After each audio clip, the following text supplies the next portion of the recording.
Добрый вечер. Сегодня Всемирный день рукопожатий, и то, что мы по разные стороны от экрана, не значит, что я не могу пожать вам руку. Я делаю это мысленно и благодарю вас, что остаетесь с телеканалом «Осетия и Рыштон». Если вы ждали хороших новостей, то вот и они. Цены на российские арбузы и дыни не вырастут, пообещали в Минсельхозе. Несмотря на негативные прогнозы сельскохозяйственных представителей, они уверяют, что цены останутся на прежнем уровне. Лидером, как обычно, стала Астраханская область. Там выращивают 40% арбузов и дынь. Да будет арбуз с сыром или, впрочем, кто с чем любит. В эфире «Самое время» и с вами Карина Тамаева. И мы начинаем.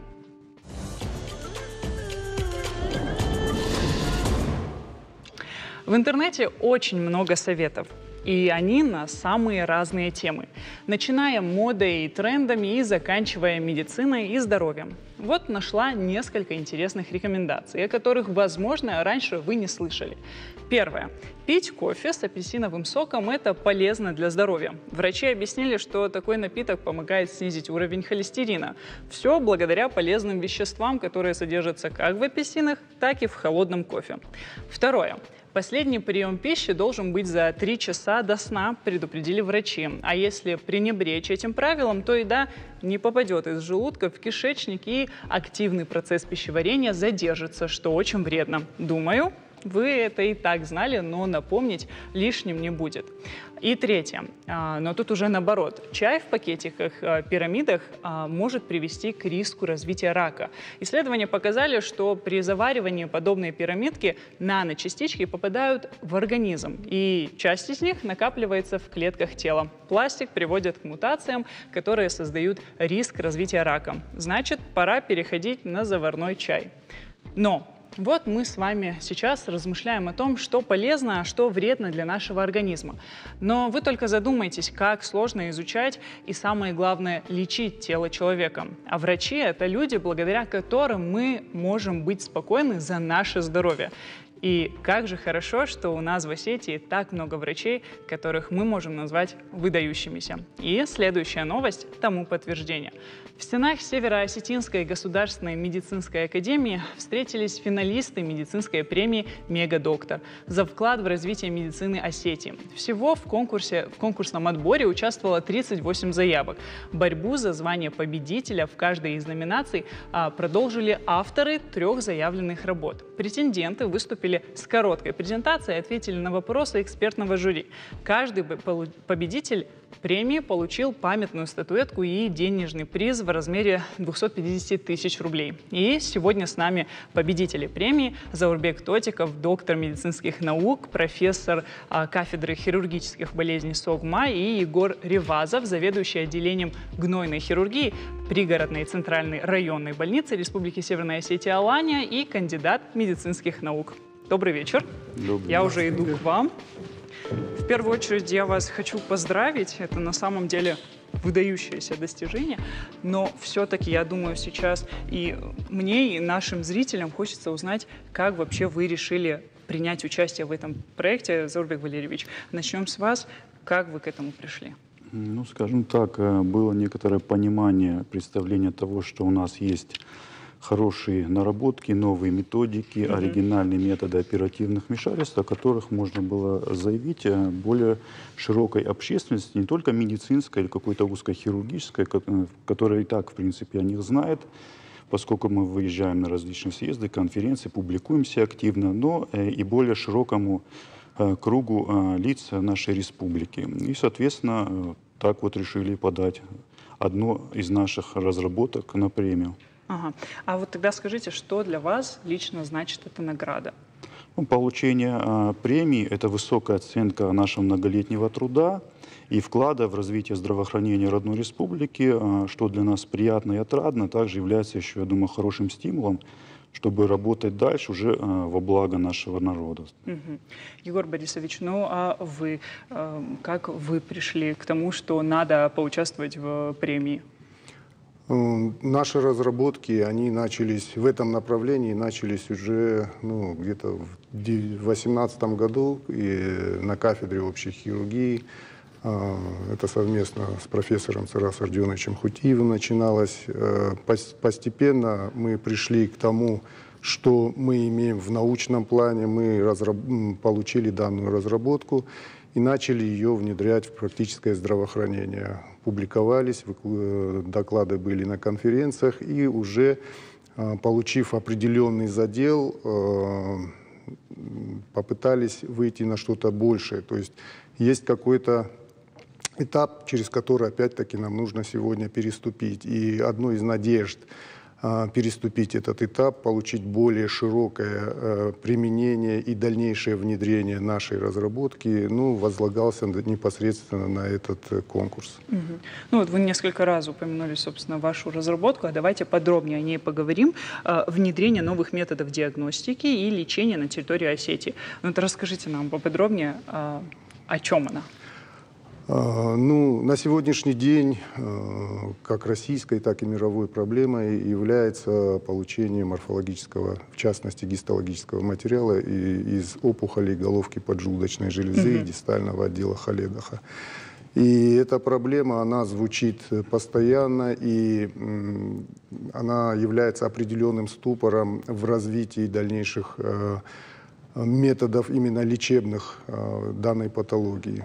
Мы попытались, и у нас это на сегодняшний день получилось, разработать малоинвазивный, малотравматичный способ с низкими рисками осложнений, и который по себестоимости тоже является недорогим. И он уже активно развивается, реализуется у нас на территории республики? Сказать активно нет, и это одна из надежд, которую мы возлагаем на сегодняшний день, в частности, я же говорю, то есть донести до людей, до тех, которые могут решать и помогать в данном направлении, что это нужно продвигать и получить более широкий результат и более широкий такой активный резонанс, чтобы продвинуться вперед. А если мы попытаемся сделать какой-нибудь прогноз вот именно относительно вашей разработки, в какое ближайшее будущее? То есть это 2 года, 3 года или это быстрее? Все зависит от того, насколько мы получим поддержку, и это будет протекать тогда быстро. Это можно начинать делать и в течение года. Более широко применять, да. Поняла. Зорбик Валерьевич, а ваша разработка, я сейчас даже зачитаю, впервые проведенная операция на территории Осетии, а если быть точнее? Скажем так, это область колоректальной хирургии, хирургии прямой кишки. Она касается формирования межкишечных анастомозов. Это достаточно распространенная практика, тем не менее, существующие методики, они имеют существенные недостатки. То есть высокий процент послеоперационных осложнений, функциональные различные расстройства, которые возникают в последующем у пациентов. И вот наша методика — это новые варианты формирования вот этих межкишечных анастомозов, а также новые инструменты, которые мы разработали, на которые получены патенты Российской Федерации, которые позволяют улучшить результаты лечения этой категории больных, снизить осложнения и улучшить функциональные результаты у этих пациентов. И тоже вот ваши прогнозы, если поговорить об эта этом. методика уже в серии операций проведена не только у нас, мы и в соседних регионах это уже распространяем, эту практику. Я думаю, что надо более, наверное, широко тиражировать. То есть сейчас набирается материал, проводится анализ, публикации. То есть это идет еще научная работа и планируется диссертационное исследование. Егор Борисович, а если мы поговорим про жюри, у нас есть, кстати, видео вот, с премии, мы его сейчас вместе тоже можем смотреть. Про жюри. Кто был в жюри? Авторитетное жюри. Это председателем жюри был Олег Валерьевич Ремезов. В жюри такие известные люди, как Уртаев Бексултан, президент Ассоциации лимфологов России, Вадим Борисович Брин, Цгоева Фатима Урузмаговна.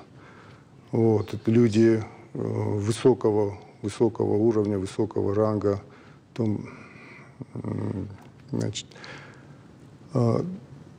Но я правильно понимаю, они же были и из Москвы, и из Петербурга, Да, то есть из да, 8, да, кажется, совершенно 8 было городов, я точно Нет, 8 не помню. членов жюри. 8 членов жюри из Москвы. 5 из Владикавказа, это профессора нашей академии, 3, значит, были иногородние. Ну, это наши земляки, просто они работают в других регионах. Вот хочется еще поговорить об очень интересном, ну, как для меня, наверное, для человека, далекого от медицины. Я вот сейчас зачитаю вам интересную новость. Хочу ею поделиться и с вами, и с нашими зрителями. Президент России Владимир Путин своим указом утвердил приоритетные направления научно-технологического развития и перечень важнейших наукоемких технологий. Их там несколько, и одно из них – это превентивная медицина и здоровое долголетие. И тут, наверное, стоит пояснить, что превентивная медицина – это направление в современной медицинской науке и практике, главной целью которой является сохранение здоровья человека. Это возможно за счет раннего выявления и своевременной коррекции дисбаланса в организме, которые в будущем привели бы к различным заболеваниям и патологиям и их осложнениям. И в связи с этим у меня вопрос, активно ли, Заурбек Валерьевич, активно ли у нас в Осетии развивается и работает превентивная медицина? Превентивная медицина, здесь можно по-другому сказать, профилактическая медицина. Сюда же можно отнести диспансеризацию, которая регулируется федеральными приказами по всей стране. То есть эта программа расписана. Туда же включены уже программы скрининга тех или иных заболеваний. Ну, программа в той или иной степени работает. Насколько эффективно, наверное, лучше спросить у представителей Минздрава. Но если мы возьмем, например, такое направление, как онкология, или то есть направление, которым мы занимаемся, это колоректальный рак, то, к сожалению, существенный процент пациентов не только у нас, но и в целом по стране, они поступают, имея те или иные осложнения. То есть, когда они поступают в стационар, большинство имеет уже запущенные формы. То есть это говорит о том, что все-таки есть над чем работать и куда стремиться. А это происходит потому, что люди сами редко проверяются, там проходят, возможно, какие-то обследования. То есть я же правильно понимаю, хотя бы, наверное, раз в полгода надо проходить обследование? Это зависит, или раз в год? Нет, это есть программа скрининга, она расписана в зависимости от того или иного заболевания, которое мы хотим выявить. Да. То есть в том числе до колоректального есть свои сроки, когда, какие методы исследований, кому нужно выполнять, кто входит в группу риска и так далее. Заурбек Валерьевич, еще вопрос. Вот вас как-то на интервью спросили о вашей стажировке в Германии, которая была достаточно давно, а само интервью было 4 года назад. И вы ответили, что учеба и работа в Германии, встречи и общение со специалистами из разных стран на международных конгрессах и конференциях позволили мне, то есть вам, по-новому взглянуть на многие вопросы медицинской науки. А вот сейчас, спустя 4 года, как бы вы оценили медицину в Осетии, да и в целом по России? Ну, если взять с периода моего приезда с Германии, то, конечно, произошли существенные изменения вот за последние 15-17 лет и в Осетии, и в России в целом. Это касается и ремонта многих лечебных учреждений, да, то есть мы знаем, многие поликлиники, больницы были отремонтированы, обновлена материально-техническая база, было закуплено очень много оборудования, там построены фельдшерско-акушерские пункты и так далее. То есть в этом плане, конечно, произошли позитивные изменения в республике и в России в целом. Особенно это хорошо заметно в столице нашей Родины, в мегаполисах, в каких-то богатых регионах-донорах, да, где есть большие финансовые ресурсы и где есть возможность их вкладывать в здравоохранение. Там, конечно, эти изменения гораздо более выражены. Но в целом позитивная некоторая тенденция, конечно, имеется. Но нельзя сказать, что все проблемы в здравоохранении решены. Конечно, их еще очень много. И я думаю, что еще предстоит очень много работы. И, наверное, много чего надо изучить. Безусловно. Вот вы несколько раз еще тоже сказали про то, что вы часто участвуете в конференциях различных. Вот на ваш взгляд, насколько важно и нужно врачам периодически повышать, наверное, свою квалификацию? И как это, вот, например, вы делаете? Я считаю, что это неотъемлемая часть работы, жизни любого врача.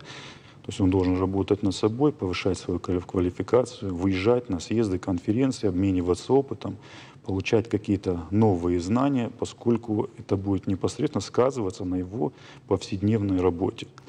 Ну, я стараюсь это делать регулярно, и, соответственно, и публиковаться, и выезжать, докладывать, и происходит вот это общение. Конечно, за рубеж стало сложнее выезжать после известных, да, событий. Раньше это было гораздо более активно все. Но, тем не менее, как бы мы не стоим на месте, продолжаем работать, контакты есть. Сейчас есть уже представители дружественных нам стран, с кем можно вполне общаться, да, то есть перенимать какой-то опыт и технологии.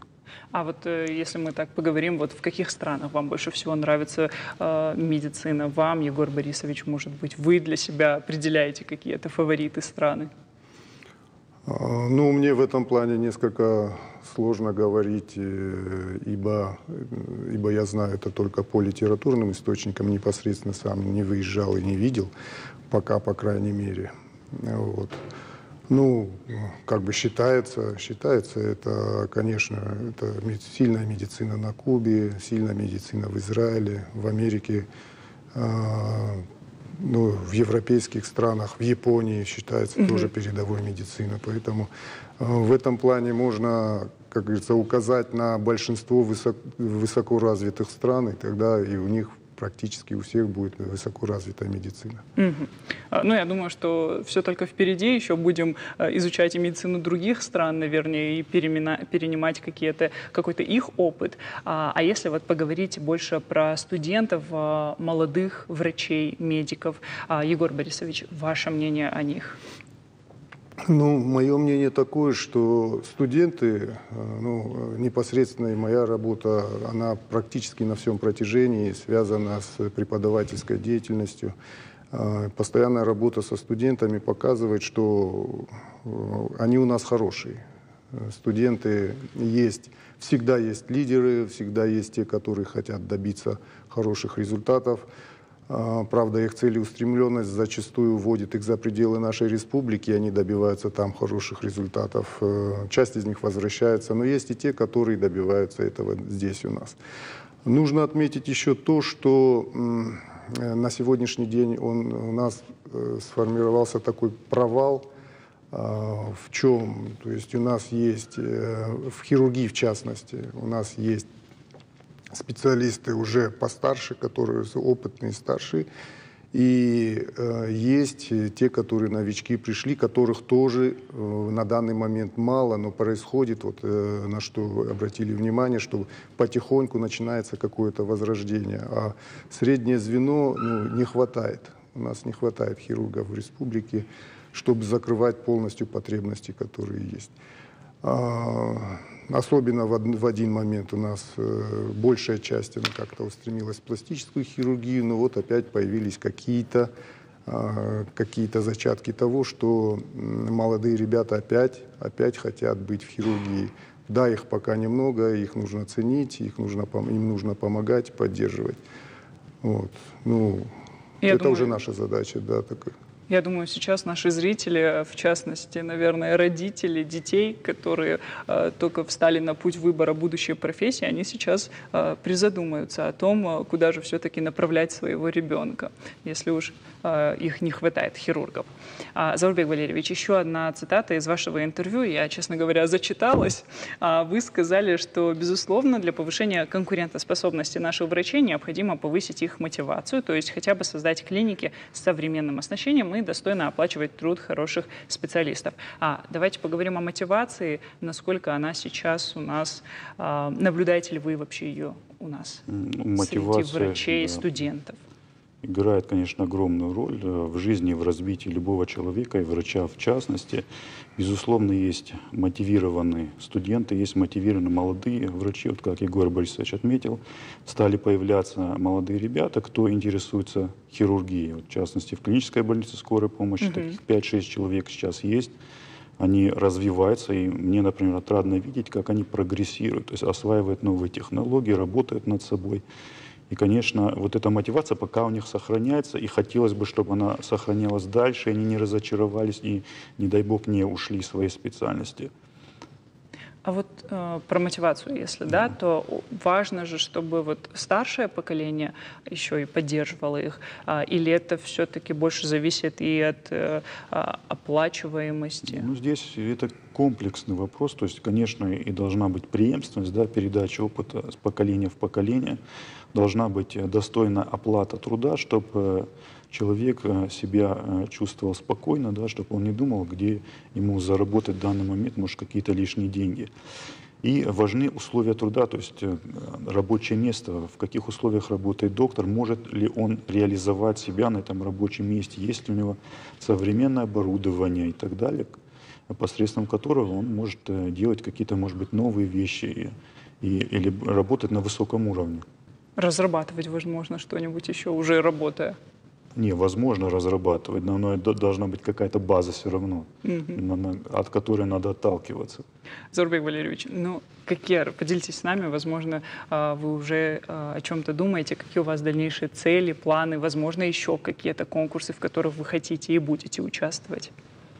Ну, планы, я думаю, что работать дальше. У нас есть некоторые мысли, задумки, разработки, и мы их постепенно реализовываем, внедряем в наше здравоохранение. И, возможно, если будут какие-то другие интересные конкурсы, то мы тоже будем принимать участие. Есть уже опыт такой в грантах федеральных, и победы были и так далее. То есть мы будем смотреть по ходу. И я надеюсь, что мы об этом обязательно узнаем и еще раз побеседуем у нас в студии. Егор Борисович, вот мы немножко затронули эту тему, но все-таки хочется больше узнать про ваше видение будущего медицины у нас в Осетии. Какое оно, каким вы его видите? Будущее медицины, оно отчасти зависит, в принципе, от нас. Значит, ну что, медицина, как и многие остальные специальности, скажем так, они стоят на 3 китах. Это кадры в первую очередь, это техническое оснащение и организация работы. И если вот этот баланс будет всегда выдерживаться, то развитие оно обязательно будет идти вперед. В первую очередь это сказано одним из великих людей современности, точнее, ну, это когда кадры решают все. Да? То есть, и, соответственно, нам нужно вкладываться в первую очередь в них. Не будь оснащения, кадры не смогут реализовываться. И, конечно же, должна быть грамотная организация труда. И тогда, мое мнение, когда молодые хирурги, они будут видеть, что да, это возможно. В частности, даже хотел бы еще раз указать на тот же самый конкурс. То есть, почему он важен и в развитии медицины тоже. То, что молодые специалисты, они смотрят, а оказывается, это возможно, а оказывается, что есть смысл помимо внутренней мотивации, которая является основной, потому что это просто-напросто психология. Внешними грантами или чем-то в чистом виде ты не сможешь человека устремить на что-то большое. Он должен сам хотеть. И мне кажется, если вот этот баланс и это движение будет непрерывным и идти в гору, то, конечно же, у нас есть большие шансы, чтобы мы поднялись на уровень еще выше. Знаете, я очень рада слышать от вас такое позитивное мнение и прогнозы на наше будущее. Спасибо вам большое. Я еще раз вас поздравляю с победой и желаю вам и дальше достигать таких же высот. И мы будем ждать вас у нас в студии. Спасибо большое. Спасибо. И перед рекламой мне тут как раз отправили интересную новость. Я вам сейчас о ней расскажу. Ставропольский государственный медицинский университет занял 96-е место в топ-100 лучших российских вузов по версии Forbes. Он набрал 26,3 балла. Я считаю, достойно. И на такой вот позитивной ноте мы можем прерваться на короткую рекламу.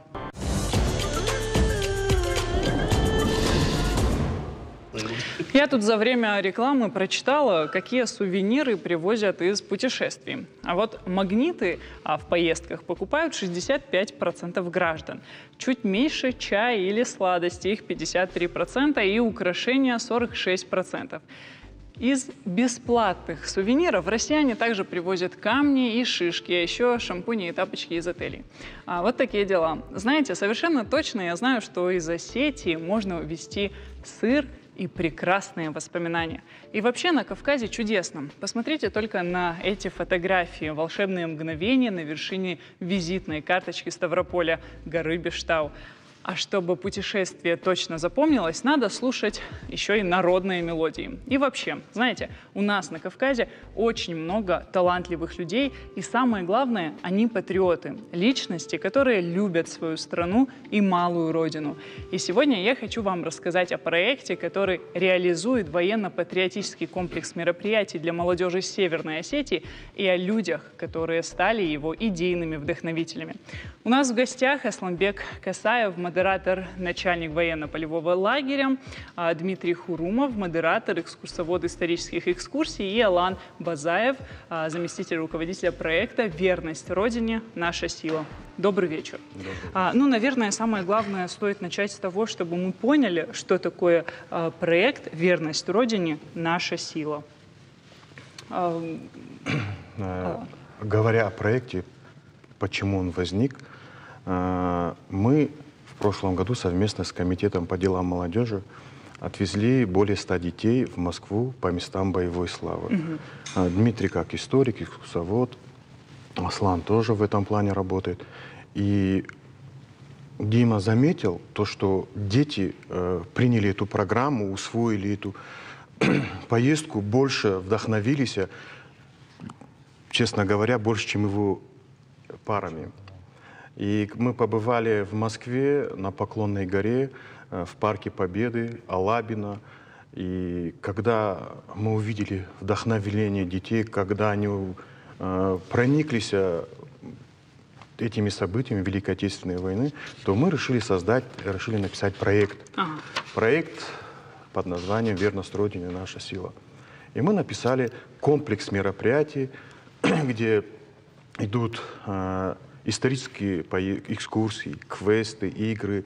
И основной из этих этапов, завершающихся, это военно-патриотический лагерь, куда входят 5 блоков. Это военная медицина, тактическое ведение боя, строевой смотр, это встреча с участниками ветеранов боевых действий, участниками СВО.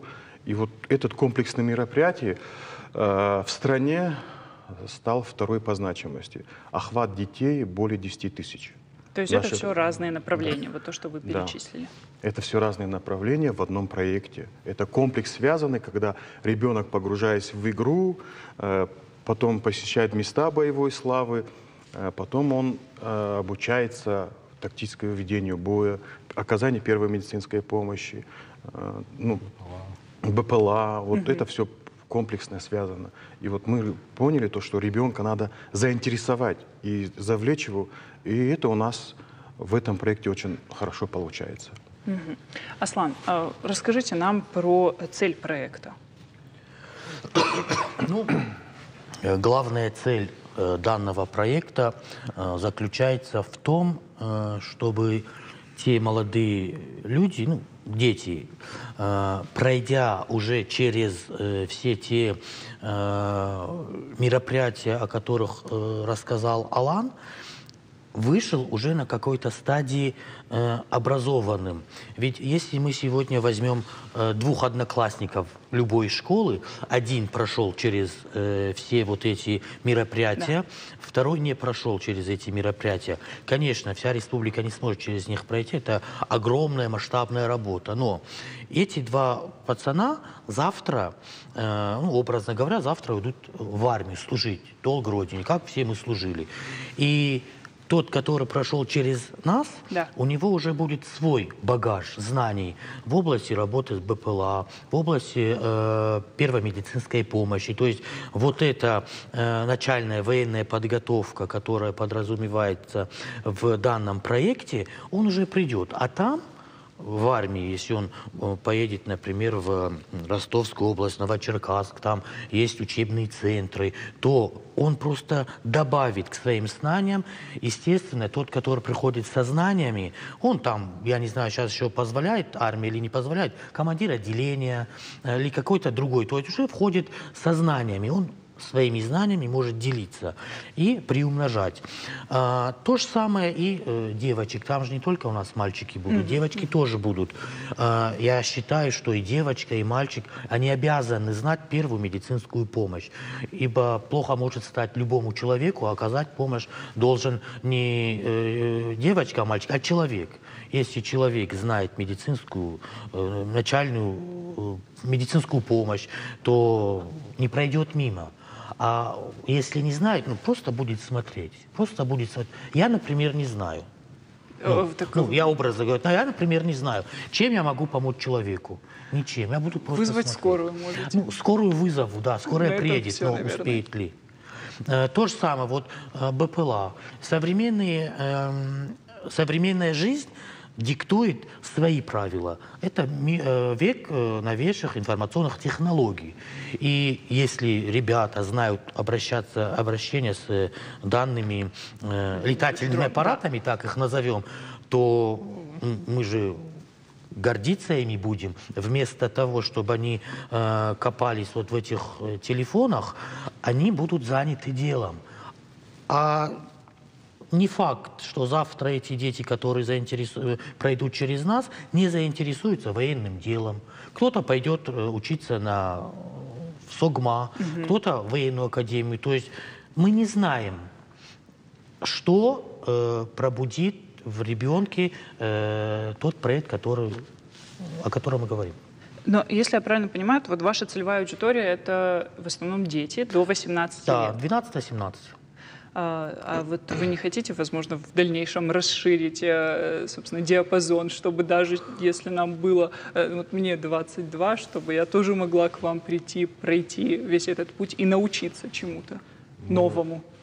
Мы никому не запрещаем участвовать в нашем проекте. Проект больше связан с детьми, чтобы мы их социализировали сегодня в общество, чтобы они сегодня жили в жизни республики, чтобы они знали историю, чтобы они были общественно полезными. Ну, мы не говорим, да, как Аслан говорит, что все войны. Мы хотим, чтобы сегодня дети жили и были социализованными, чтобы они принимали участие во всех республиканских и сами потом организовывали такие же конкурсы.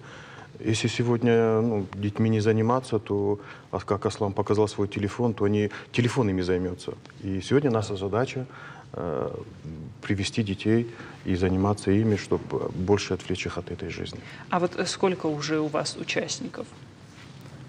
На сегодняшний момент блок исторических экскурсий закончен. Более 800 ребят из нашей республики проехались по местам боевой славы. Мы посетили музей защитников Суарского ущелья, Барбашово поле, 7 братьев Газдановых памятник, Ильхотовские ворота. Очень интересно, вот я в проекте занимаюсь историческим блоком, да, вот в частности историческими экскурсиями. Я являюсь преподавателем истории. На сегмент изучения Великой Отечественной войны дается 6 часов. То есть за 6, в моем случае это 3 пары. За 3 пары я должен рассказать, как педагог, рассказать про Великую Отечественную войну, про вот эту страшную страничку нашей истории. И этих 6 часов просто физически не хватает. Тем более в общефедеральной программе нет регионального компонента. Да. То есть минимум 2-3 пары нужно уделить только битве за Кавказ конкретно. И вот благодаря вот этим историческим экскурсиям, да, вот даже вот просто представим себя едущим по Гизельской дороге, да, туда в сторону Алагира. Смотрим направо поле, смотрим налево поле.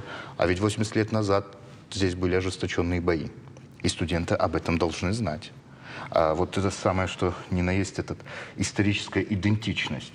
То, что сегодня ребята живут, не по щелчку пальца появились, не выпали где-то из вагона, да, извините, пожалуйста, за такой каламбур, а то, что до них жили поколения, и благодаря тем поколениям сегодня они спокойно могут ходить на занятия, заниматься спортом.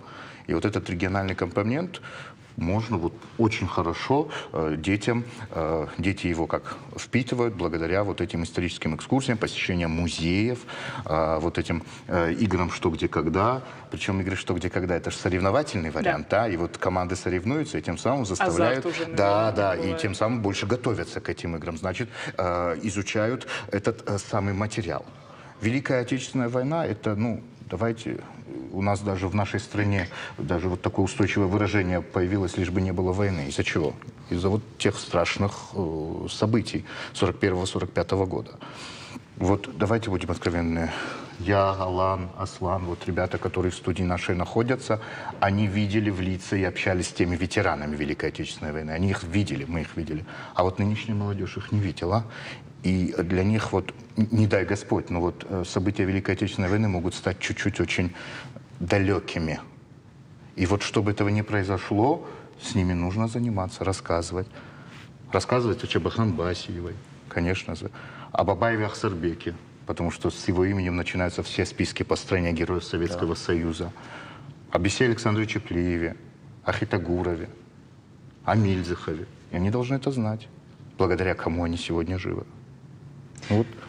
А если вот вы сказали, что в образовательной программе вам дают 6 часов, на Великую Отечественную войну. А вот сейчас вот вы сами, я правильно понимаю, вы сами составляете план экскурсий, и вы сами утверждаете, сколько времени вам нужно провести с детьми? То есть как вот этот момент? Нет.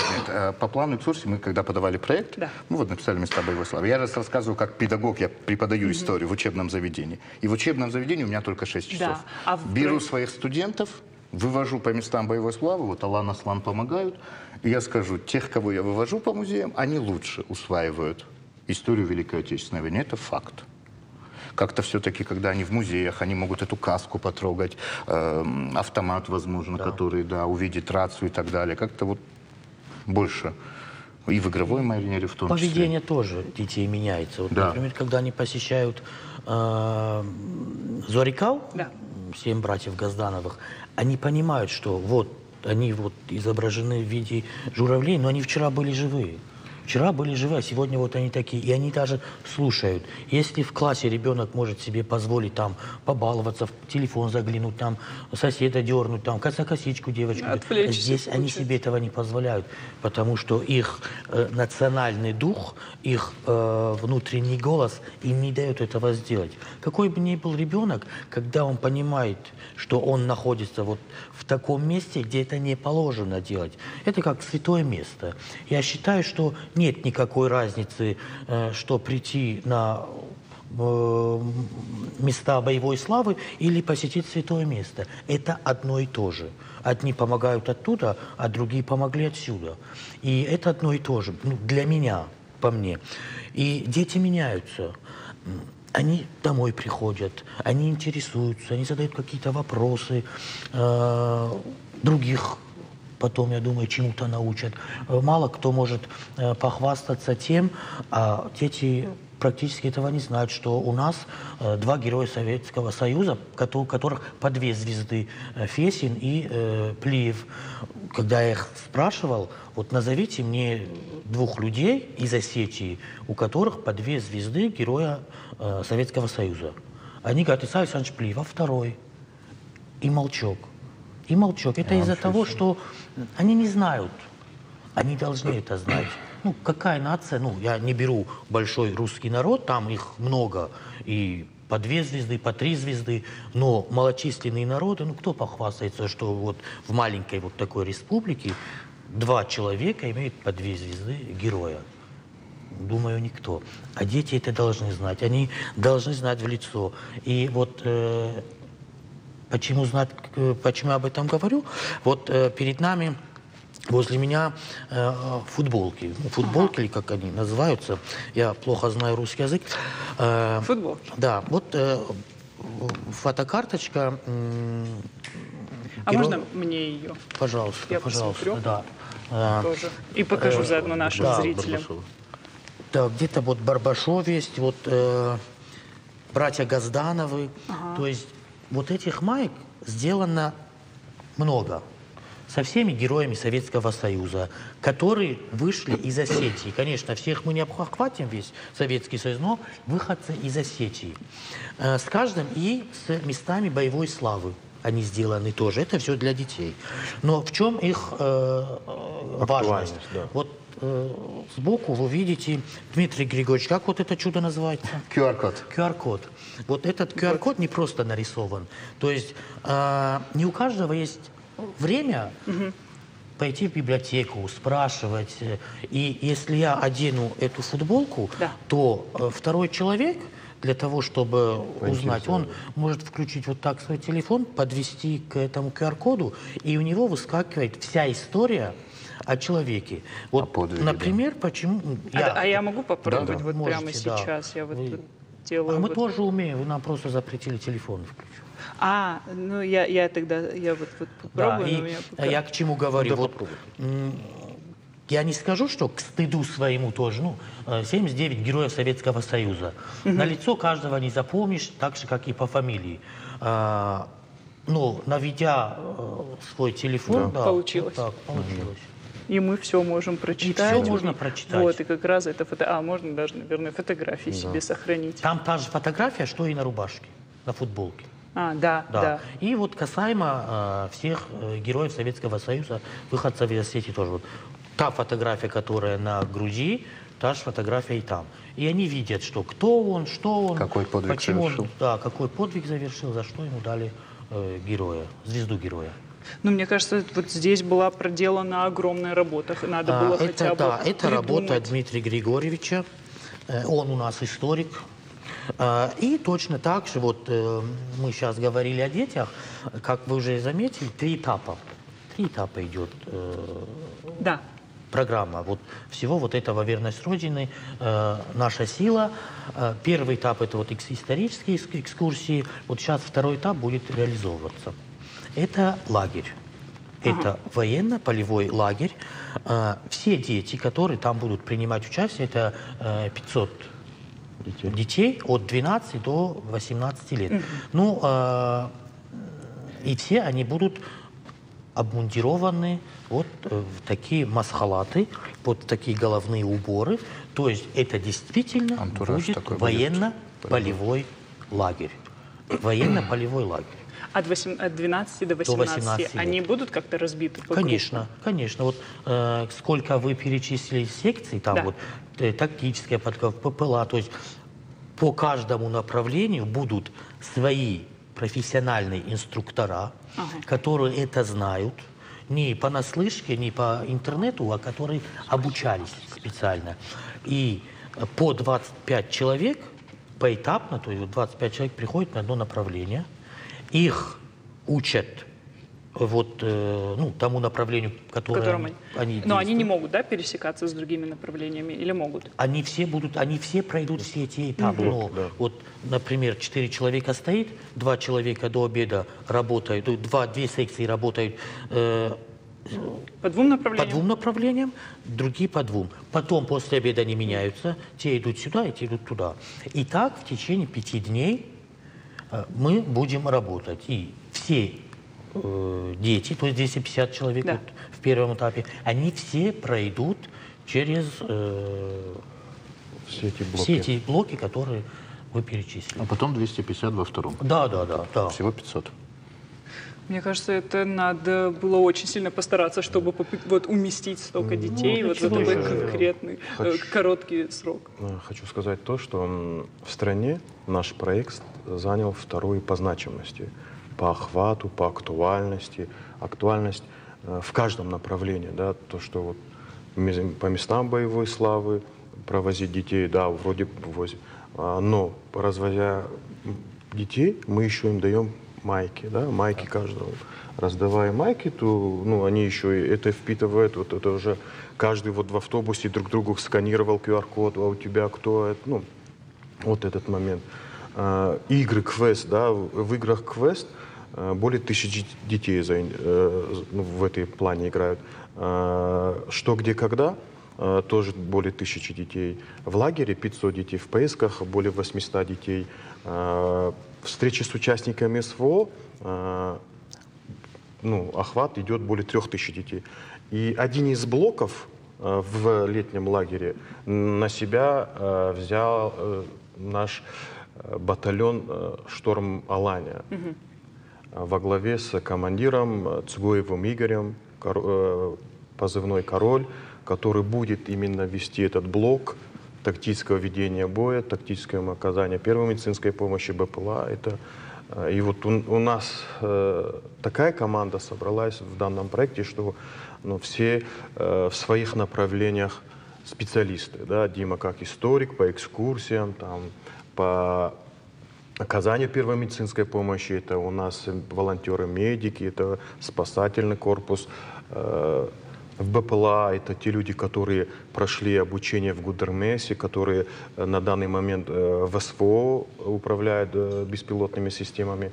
Вот эта программа вот так комплексно связана. И в первую очередь хочется поблагодарить Комитет по делам молодежи во главе с Джусоевым Русланом, который рядом с нами, как сказать, это один из наших идейных вдохновителей в данном проекте. Это благодаря кому большая часть этого проекта реализована. И вот, пользуясь случаем, хочу выразить благодарность комитету по делам молодежи в лице Джусоева Руслана. Весь комитет — это вот, те специалисты, которые сегодня работают в молодежной политике и очень успешно. И большое им спасибо. И мы готовы с ними также дальше работать, взаимодействовать.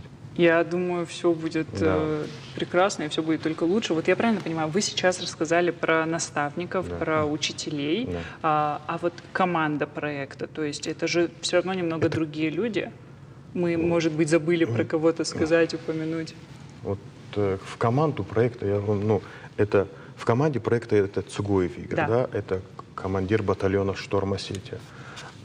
Там Дмитрий Хурумов, Аслан Касаев, я Валерий Руднев, руководитель проекта, комитет в первую очередь, да, который там Джусоев, Бикоев, Аслан, вот они все, это те люди, которые живут молодежной политикой, живут вот в той программе патриотического воспитания сегодня. И вот наша команда сильная. Я могу так сказать, что написав такой проект, чтобы он в стране занял второе место по значимости, это большого стоит из 4000 проектов. Это уже такой это высокий результат, я считаю. И я думаю, что в дальнейшем мы будем видеть результаты еще лучше. Но все-таки приоткройте немного завесу, планы на будущее, возможно, какие-то вы уже наметили, чего нам стоит ждать. Тут планы в молодежной политике мы не первый день. Мы более 20 лет сегодня в молодежной политике. И накопленная материальная база и знания в первую очередь, они дальше будут работать. Несмотря на то, что проект в этом году завершится, то, что те оборудования, которые мы закупили, они также будут работать. У нас есть места, где мы можем собирать детей, показывать им, обучать их. Уже вне проекта та база, которая есть, она дальше будет работать. И охват детей мы хотим еще больше увеличивать совместно с Министерством образования, совместно с Министерством труда и социального развития. Сейчас благодаря Министерству труда и социального развития мы могли зайти в детские лагеря. Спасибо министру Алине Айдаровой, которая сейчас новый поток с 8 июля будет, и летний лагерь оттуда и начинается, и пойдет. Я вдохновилась, честно говоря, я восхищена, и, знаете, хочется вас поблагодарить сейчас. Я думаю, что вы проделали огромную работу, поэтому спасибо вам большое. И спасибо, конечно, что пришли к нам сегодня и рассказали об этом. Спасибо. А сейчас короткая реклама на телеканале «Осетия Рышто».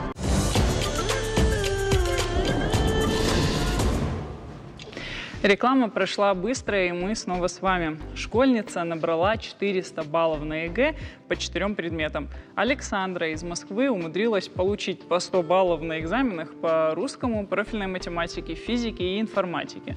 Девушка говорит, что готовилась к ЕГЭ только в школе, часто задавала вопросы учителям, а если хотела узнать еще больше, то искала информацию в интернете.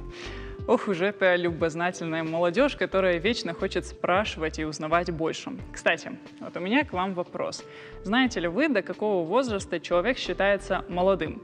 На самом деле везде по-разному. Вот в Японии молодыми считаются до 30 лет, в Швеции до 25. А в нашей стране статус молодежи распространяется на людей в возрасте от 14 до 35 лет включительно. Но, думаю, праздновать этот день должны все вместе, и молодежь, и наши старшие, которые всегда для нас являются примером и поддерживают. Ежегодно в России отмечается этот праздник, посвященный молодым гражданам страны, и до 2022 года молодых россиян чествовали 27 июня. Однако в 2023 году президент России Владимир Путин указом перенес праздник на последнюю субботу июня, и в 2024 году День молодежи отмечается 29 июня. А сегодня нам захотелось понять, чем сейчас увлечена молодежь и почему ее важно поддерживать. С нами в студии Алан Газаев, магистр первого курса университета ИТМО, и Георгий Куцури, выпускник Владикавказского колледжа искусств имени Валерия Гергиева и пианист. Добрый вечер. Здравствуйте. Вопрос сразу. Легко ли быть молодым? Алан, начнем с вас. Ну, зависит от того, где ты родился.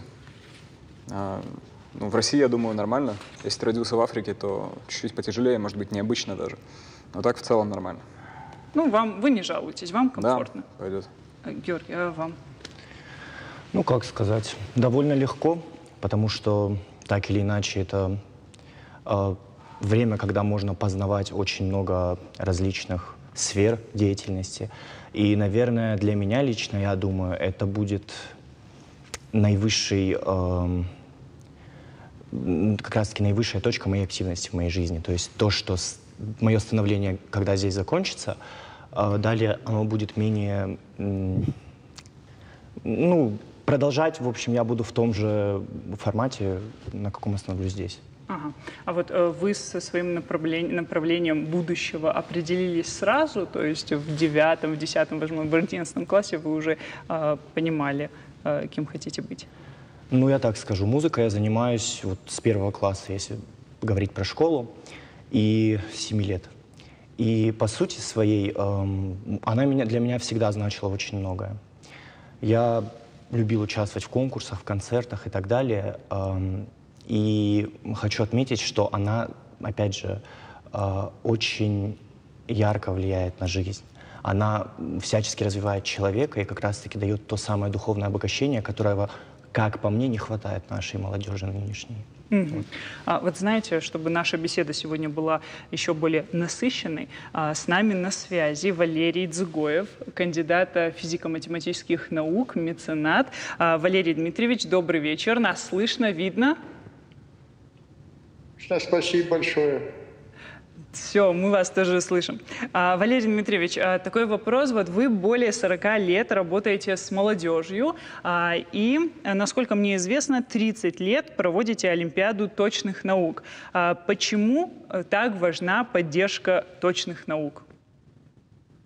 Вы знаете, поддержка точных наук, я думаю, все понимают, кто занимается производством каких-то, так сказать, вещей, да. Прежде всего, это инженерное направление, в современном мире это и фармацевтика и так далее, и так далее. Но я бы хотел воспользоваться аудиторией, да, и спасибо огромное, что пригласили. Хочу обратить ваше внимание на одну проблему, которая сейчас, на мой взгляд, очень остро стоит у нас в республике. Значит, я недавно обнаружил, что в предметных олимпиадах, точные науки, о которых вы говорите, да, в предметных олимпиадах последние 6 лет наши школьники, математика, химия, биология, физика и так далее, не занимали никаких призовых мест. Вот есть Олимпиады РУ, можно там посмотреть. То есть это беда, беда, беда. То есть мы, субъектов сколько сейчас, то было 85, сейчас 90, да, мы ниже 76-го места. То есть это огромная проблема. Я бы хотел, чтобы вы, средства массовой информации, на это обратили внимание. То есть тем более, что вы этот вопрос задали удачный, да, что важность точных наук. И когда у нас говорят, что в советское время, до 91 года, в республике было 34 либо 35 тысяч мест электронной промышленности, и потом все это исчезло, только Баспик остался, да, то все говорят «беда». А когда я обратил внимание, что на предметных олимпиадах победителей нет, то я сказал, что заводы исчезли, это полбеды. А то, что молодежь, эта золотая молодежь, симпатичные молодые люди, которых приятно видеть у вас в студии, да, которые имеют цель и двигаются к этой цели. И таких много ребят. И когда наши ребята не занимают никакие места, вдумайтесь, какая репутация у нас и какой потенциал мы выпускаем. Поэтому я вас очень прошу обратить внимание. Вот руководство республики создали совершенно интересный такой проект «Вершина». Да, вот вы знаете, вот, глава республики сам открывал и курирует сам этот проект «Вершина». И как раз они направлены на продвижение предметных олимпиад.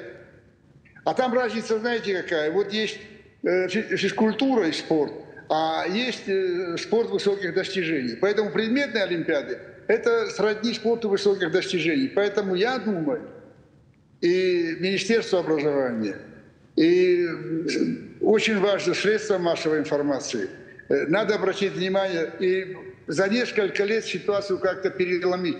Нельзя, чтобы наша республика, которая всегда отличалась интеллигенцией, образованными людьми, да, и сейчас скатились в такую нишу страшную, что нет победителей предметных олимпиад. Думайтесь. Вот так я отвечу на ваш вопрос. Валерий Дмитриевич, ну вот мы поняли, что это очень важно, то есть и поддерживать, чтобы сами студенты, сами школьники участвовали, они занимали высокие призовые места. Но все-таки тогда еще у вас хочется спросить, вот за все годы вашей работы у вас не было желания бросить эту работу? Как вы мотивировались?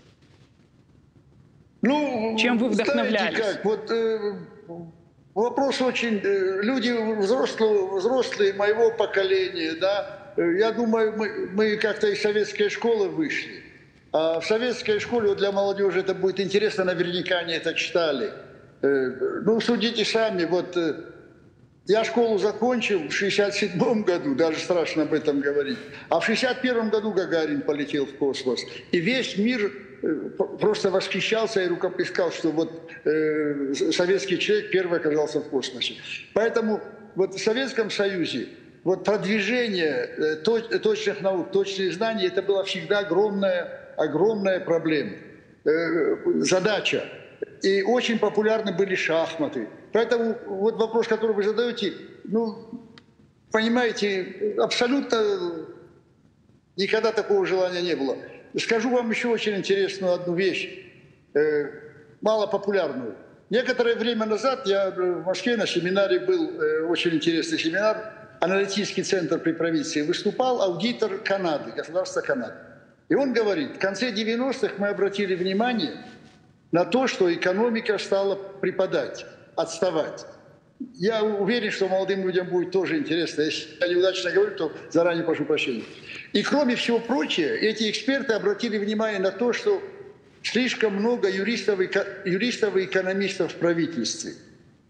И на вопрос, а что надо, он сказал, инженера нужны. Поэтому сейчас, вот сейчас особенно, когда у нас санкционные ограничения, очень важно будет инженерные специальности, поэтому здорово, что студент ИНТМО в зале сидит. Я приветствую этого молодого человека, так же, как приветствую представителя искусств. Вот. И вот такой ответ, что сейчас, в ближайшие годы, страна будет давить на газ, выражаясь таким простым языком, и воспитывать инженерные знания. Так что вы молодцы, что такие вопросы задаете. Я приветствую вашу программу. Спасибо большое. Валерий Дмитриевич, еще один важный вопрос. Вот мы как-то уже до этого беседовали приблизительно на такую же тему молодежи и спросили у других ребят у нас в студии, что вот у нас в Осетии представители молодежи – это люди, которые побеждают во всероссийских конкурсах, олимпиадах, смотрах, но и в то же время это люди, которые разрушают лавочки в парках, фонари, цветы, они их могут затоптать иногда. И вроде бы в школах одинаковая программа, и дома могут похожие ценности все-таки в нас воспитывают. Так почему же такой диссонанс? Вот ваше мнение. Нет, ну, на мой взгляд, это не очень правильный вопрос. Вот если вы возьмете 100 человек, то те, кто стремятся к знаниям, это небольшой процент. Те, кто просто хотят получить специальность какую-то, еще больше процент. А есть категория людей, которых старшие зевнули. Ведь смотрите, вот обратите внимание, И вот молодые люди пусть подтвердят. В первый класс, первоклассники, когда идут, то они все девочки с белыми бантами, ребята в белых рубашках, все с цветами и так далее, и так далее. И вот начальная школа, она всегда замечательная, потому что учитель один, и дети под влиянием родителей. Но затем происходит следующее. Вот очень интересная фраза, я ее недавно узнал. Средняя школа средней школы. То есть вот это 6, 7, 8 класс, там у детей попадает мусор в голову. И вот я думаю, и родители, и преподаватели должны обратить... Вот здесь детей надо уберечь от мусора, который попадает человеку, так сказать, в мозги. Вот в начальной школе они все выглядят исключительно выигрышно. Вспомните. И последнее очень важно помнить, что все дети талантливы. Абсолютно все. И важно только найти, какой у него талант. Вот заметьте, вот у вас в студии сидят два замечательных парня, мне просто приятно их видеть. Заметьте, в каких они диаметрально разных направлениях работают. Да. И вот молодежь вся так устроена, поэтому надо приветствовать абсолютно всех и развивать в них эти таланты. Но очень часто в связи с большими экономическими проблемами, нестабильностью какой-то, родители опускают руки, не поддерживают энергетику детей. И они часто начинают делать те глупости, о которых вы сказали. Но тем не менее, определенный процент, который, так сказать, созидатели, и на которых всегда держится общество, они вот будут двигаться. Но еще раз обращаю ваше внимание, что наша республика сейчас очень сильно отстает в предметных олимпиадах школьных. Поэтому на точные науки надо обратить самое пристальное внимание. Пожалуйста, очень вас прошу. Ну, я надеюсь, что и родители, и учителя в школах прислушаются к нам с вами. Но все-таки, вот знаете, мне у вас еще хочется попросить, наверное, даже такой совет для всей нашей молодежи, что бы вам хотелось нам сейчас сказать. Ну, советы давать дело не очень правильное. Единственное, хочу обратить внимание на следующее. Вот передовая часть молодежи для меня – эти те, у кого глаза горят. Опять пальцем покажу на ваших гостей. Вот у этих парней глаза горят. Вот каждый из них выбрал свое направление, и он наверняка работает очень много. Я бы сюда добавил еще спортсменов, которые, многие ребята там, футбол, борьба, штанга и прочее, прочее. Он, начиная уже с подросткового возраста, хочет стать чемпионом. И точно так же работает 20 часов в сутки. Так вот, те, которые хотят стать инженерами, врачами, юристами, экономистами, пусть обратят внимание на этих парней, которые хотят стать чемпионами. И в любой специальности можно достичь совершенства. Слесарем ты можешь стать, столяром, неважно, кем бы ты ни хотел стать, но если ты будешь очень много трудиться и станешь в своем цеху хорошим специалистом, то ты проживешь достойной жизнью и будешь всегда востребован. Поэтому мы обязаны помнить, что все дети талантливые, и помогать каждому раскрыть его талант. Вот мой призыв и пожелание. Валерий Дмитриевич, спасибо вам большое. Я думаю, как и мне, так и нашим гостям в студии, более того, нашим зрителям было очень интересно вас послушать, поэтому вас благодарим. Спасибо вам, что дали возможность такую. Удачи вам всем. Спасибо большое. Алан Георгий, ну вот про мотивацию тогда еще с вами хочется поговорить. Вот вы ее где находите? И работать, и учиться, возможно, работать, я имею в виду. Ну, мне просто нравится, там, в моей сфере, это искусственный интеллект. Мне просто с детства хотелось этим заниматься, я никогда не хотел, чтобы это было моим хобби. То есть, чтобы меня спрашивали, чем ты занимаешься, я такой, я на досуге занимаюсь там, обучением каких-то моделей. Мне всегда хотелось, чтобы это было моей работой, и поэтому, в принципе, так и получилось. Сейчас я буквально работаю над обучением больших языковых моделей, которые могут общаться как люди. Вот. Поэтому вся мотивация состоит в том, что мне просто это нравится. Вот и все. А Георгий, а у вас как? Аналогичная история. Музыка мне всегда нравилась и нравится. Сразу скажу, что я поступаю немножко в другую сферу, но тем не менее уже пытаюсь понять, как совмещать с музыкой, потому что все-таки отдать большую часть своей жизни музыке и просто чтобы она пропала без следа, такого не может быть. Вот. Вот знаете, я как-то недавно прочитала одну цитату: «С молодежью так всегда. Она устанавливает собственные пределы, не задаваясь вопросом, выдержит ли организм, и организм всегда выдерживает». Георгий, ваше мнение, на многое ли сейчас способны молодые люди? Ну, я вам так скажу. Сейчас у нас век инновационных технологий, Да. и, как по мне, нужно всесторонне развиваться. О чем хочу сказать. В последние 2 года я вижу тенденцию. Вот у меня есть знакомые, которые никогда в жизни не занимались, ну, в частности, про академическую музыку, если говорить, академической музыкой. И начали интересоваться, кому можно пойти там обучиться играть на гитаре, на вокал, на фортепиано. Мне кажется, в этом есть определенный смысл, и это обязательно надо похвалить, и это надо приветствовать. Потому что, как по мне, это как раз-таки основа развития нашей молодежи, нашей республики. А вот скажите, видите ли вы перед собой какие-то ограничения, пределы, рамки? Понимаете ли вы, что ну вот этого я точно не могу достичь? Если ставишь перед собой цель, то ее надо достичь любой ценой. Алана, у вас как? Насчет пределов организма? Ну, насчет, да, в принципе, рамок, да. Вот, возможно, что-то в изучении даже искусственного интеллекта, что вот вы понимаете, вот дальше, вот, чем этот порог, я уже не переступлю. Ну, в принципе, я всегда так говорю, все зависит от собственных усилий. То есть всякое может в жизни произойти, мы не знаем, что произойдет завтра, поэтому я не строю таких, типа, и не озвучиваю эти планы. Просто самое главное — это работать, делать свое дело. Жизнь любит работяг, вот и все.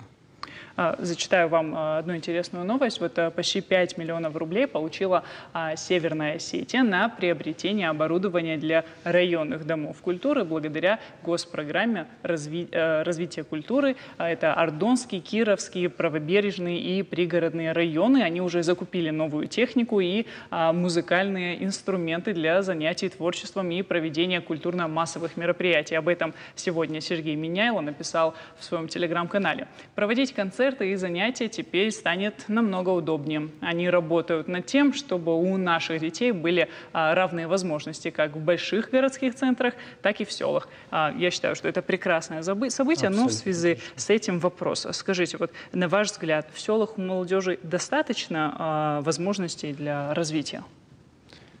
Ну, глупо сравнивать с городскими возможностями городских безусловно, детей. Тем более с Москвой, например. Безусловно. Но, тем не менее, я вижу тенденцию, опять же, что селам уделяется больше внимания. Опять же, вот то, что сейчас вы новость прочитали, это не может не радовать, потому что чем больше мы будем развивать свою молодежь, тем более безоблачным будет наше будущее. Алан, вот знаете, у каждого человека есть какие-то свои ценности и ориентиры. Какие они для вас? Ну, для вас, как для представителя, наверное, еще и молодежи. Ценности, ориентиры, не знаю, буду говорить цитатами из ВКонтакте, которые я видел вчера вечером. Надо быть достойным мужчиной всегда, в любой момент жизни. То есть просто вести себя достойно, кем бы ты ни был, программистом, музыкантом или прочее, просто должен быть достойным мужчиной. Ну, если ты, конечно, мужчина. Если ты девочка, то должен быть достойной девушкой. Достойной девушкой. Да, логично. Георгий, а у вас, возможно, отличается? Нет, подписываюсь под каждым словом и еще скажу, что надо оставаться человеком. В любой ситуации оставаться человеком. Ну, я считаю, что это самое главное. И скажите, наверное, для каждого все-таки это свое, но какие наиболее характерные, вот вы все-таки представители молодежи, опять-таки же, вы смотрите на других молодых людей, но и вы, наверное, в целом включены в информационную ситуацию в СМИ. Скажите, какие наиболее характерные угрозы для молодежной среды могут существовать? Что для нас самое вредное? Есть ли такое вообще? То есть это влияние интернета, возможно, искусственного интеллекта? Или наоборот, искусственный интеллект нам очень сильно помогает? Да, я думаю, помогает. Конечно, помогает, скорее всего, и будет помогать дальше. Если говорить вообще про вредное влияние молодежь, я не знаю, будем говорить прямо, во всех поколениях были свои плохие представители. Каждое поколение думает, что оно лучше предыдущего, и что предыдущее обязательно, точнее, более старшие думают, что младшие — это самые ужасные представители этого человечества. Но, тем не менее, мы двигаемся дальше. В нашем мире появляются новые инновации. Просто самое главное — не забывать реально о человеческих ценностях. Вот и все. А так, по уровню интеллекта, по физической силе мы только двигаемся дальше, на самом деле. Возьмем сейчас, допустим, бойца ММА, который занимается там борьбой, смешанными единоборствами. Если, допустим, переместить его к гладиаторам, он будет сильнее, потому что они не знали этих приемов. То же самое с учеными. То есть все развивается дальше. Я не знаю, о каких угрозах идет речь. Просто самое главное — заниматься своим делом. Вот и все. Но я не эксперт. Может, а влияние, например, интернета и всего того, что происходит это просто, на его пределах? Все так же идет обучение, просто по-другому, вот и все. Георгий, а сколько вам лет? 19. Вот скажите, вот вы 19-летний сейчас, что бы вы хотели сказать 14-летнему себе? Больше работай над собой. Да и, в принципе, этим все и сказано. Ну вот видите, краткость — сестра таланта, я считаю. Спасибо вам большое. Я думаю, что наша молодежь у нас в республике будет развиваться, расти дальше. А мы желаем вам удачи в ваших сферах. Спасибо большое. Спасибо. Ну что, поговорили сегодня о важном и интересном, а пока у нас есть еще немного времени, я вам расскажу. Россияне стали чаще интересоваться мотоциклами. Количество запросов о покупке двухколесного транспорта достигло своего пика в мае. Он в 2 раза превысил показатели ноября-февраля прошлого года. А еще за незаконную установку знака «инвалид» хотят лишать водительских прав. Такую меру хотят ввести из-за того, что увеличилось число водителей, незаконно использующих этот знак для бесплатной парковки. Депутаты предлагают лишать водительских прав на 3 месяца за повторное использование этого знака. Поэтому давайте будем соблюдать все правила. А сейчас самое время сказать, что эфир телеканала продолжит выпуск новостей. Оставайтесь с нами и до новых встреч.